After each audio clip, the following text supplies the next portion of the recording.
म्हणतात ना, तुझ्या विना वैकुंठाचा संसार चालेना. अशाच प्रकारे आपल्या संसारामध्ये असते की दोघांपैकी एक जरी नसेल तरी संसार चालत नाही. तशाच प्रकारे हे जग आहे. विठू आणि रुक्माई विना हे जग खरंच अधुरं आहे.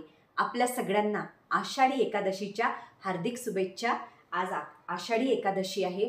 विठ्ठलाच्या चरणी हीच प्रार्थना करते की म्हणतात ना, कलियुग चालू आहे तर भरपूर काही गोष्टी ऐकायला येतात. कोणाचा ॲक्सिडेंट झाला, कोणी काय केलं, कोणी काय केलं, भरपूर निगेटिव्हिटीच्या गोष्टी ऐकायला येतात. पण जेव्हा आपण अध्यात्म करतो तेव्हा आपले संकट दूर जातात.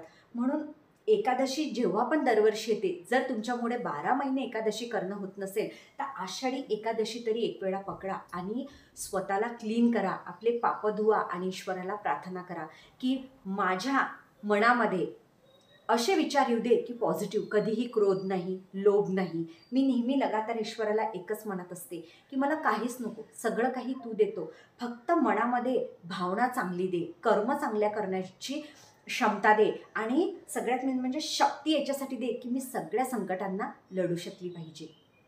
तर असं म्हणतात ना, विठ्ठलाने आपल्या पायावर सगळा भार घेतलेला आहे. अशाच प्रकारे आपण विठ्ठलाचे जेव्हाही दर्शन करत असेल, त्यांच्या जेव्हा तुम्ही पाया चेपता तर असं समजायचं की आपण ईश्वराला आपली इच्छा सांगत आहे.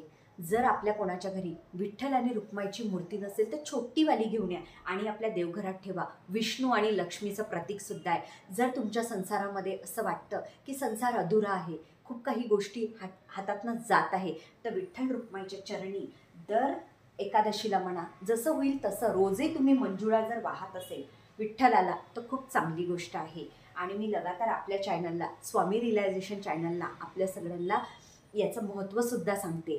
ज्यांना पुत्रप्राप्ती होत नाही त्यांनी विठ्ठल भगवानांना म्हणजे कृष्णाच्या रूपामध्ये छोट्या मूर्तीवरही तुम्ही मंजुळा वाहू शकता.